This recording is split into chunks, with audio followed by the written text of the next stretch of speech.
Vamos voltar a Brasília a falar da mega operação que aconteceu na semana passada no Rio de Janeiro. O ministro Alexandre de Moraes determinou ontem a preservação integral das provas da mega operação. O Igor Damasceno tem detalhes sobre este tema, porque o ministro seguiu um pedido, Igor, feito pela Defensoria, foi isso?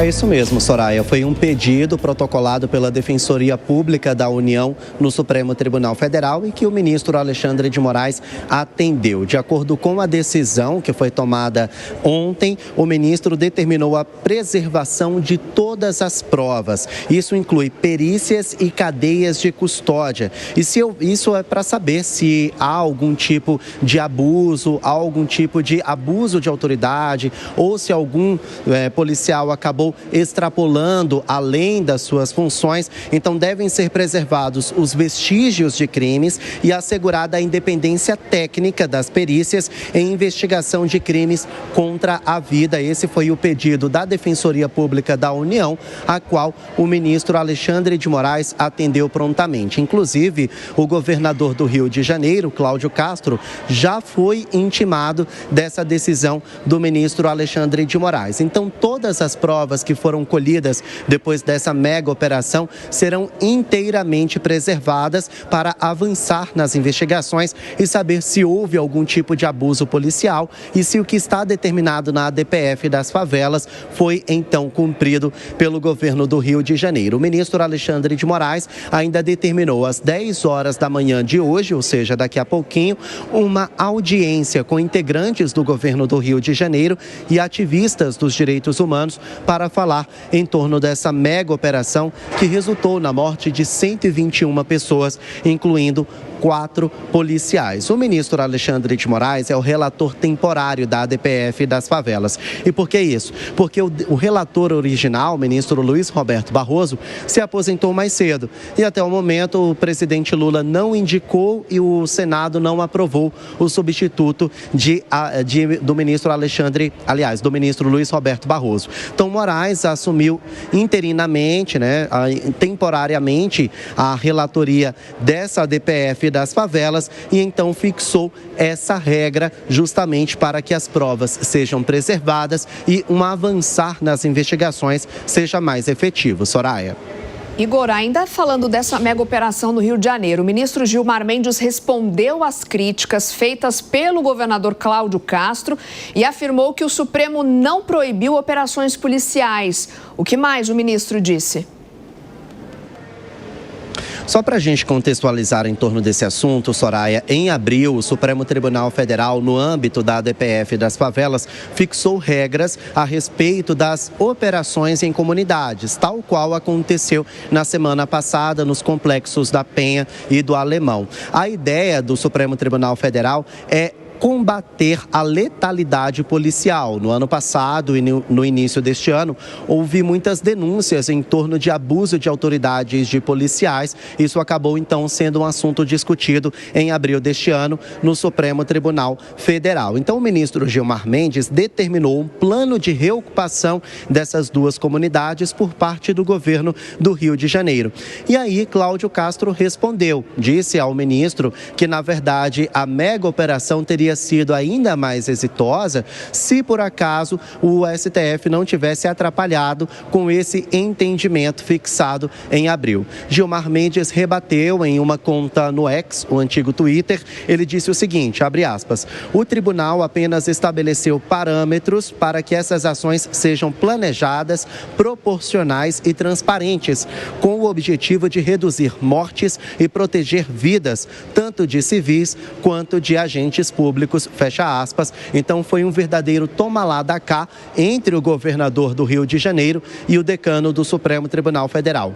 Um acusa o STF de atrapalhar a mega operação com regras e o outro diz que, na verdade, essas regras foram colocadas para proteger a vida de pessoas que não têm nada a ver com crime organizado ou dos agentes públicos, como os policiais que participaram dessa mega operação. Voltamos ao estúdio. Obrigada, Igor Damasceno, conversando com a gente ao vivo direto de Brasília. Tema para mais uma análise aqui no Jornal da Manhã com Roberto Mota, também Cristiano Vilela. Mota, desde a semana passada que a gente vem reforçando que essa mega operação tem sido utilizada como um objeto de embate entre governo e oposição, já de olho no ano que vem, eleição 2026. Como que você enxerga essas críticas e está faltando estratégia a longo prazo? Não, Soraya, está faltando bom senso e informação. A DPF 635 deu uma decisão em 2020, determinando a suspensão das operações policiais nas comunidades do Rio de Janeiro, a não ser que elas obedecessem a uma série de critérios. Critérios que não vieram da polícia, critérios que foram decididos por juristas. Mas o fato de você ser um jurista não dá a você conhecimento das operações policiais. Isso já foi dito por ninguém menos que um dos maiores juízes da Suprema Corte americana, Antonin Scalia. Ele disse: o fato de alguém ter feito uma faculdade de direito não dá a essa pessoa conhecimento sobre a tática policial, que são decisões que têm que ser tomadas em frações de segundo, que têm que ser tomadas considerando-se o terreno das comunidades. Muitas aqui no Rio de Janeiro têm uma arquitetura, uma disposição urbana que lembra vilas medievais e são regiões controladas pelo narcotráfico. Como eu já disse antes, isso não é um assunto para uma corte constitucional. Na verdade, quando a corte se envolveu nesse assunto, a situação do Rio de Janeiro ficou muito pior, porque o Rio virou refúgio para criminosos vindos de outro estado.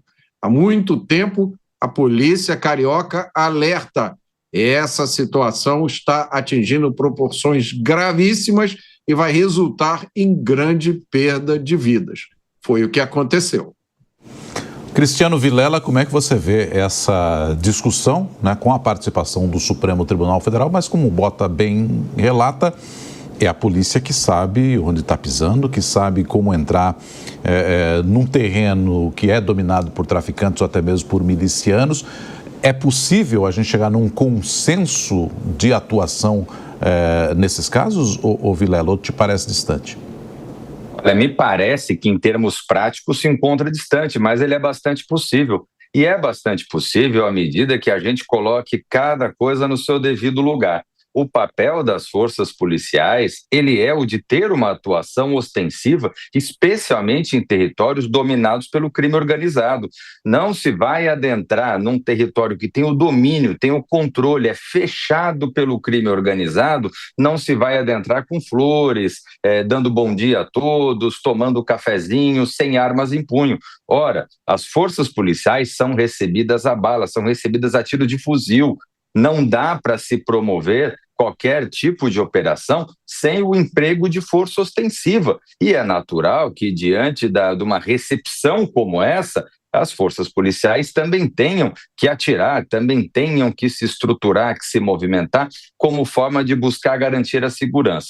Infelizmente, nós temos hoje no território nacional, não apenas no Rio de Janeiro, mas no Rio de Janeiro isso fica mais evidenciado, determinados pontos que são dominados por facções criminosas e onde o Estado não entra.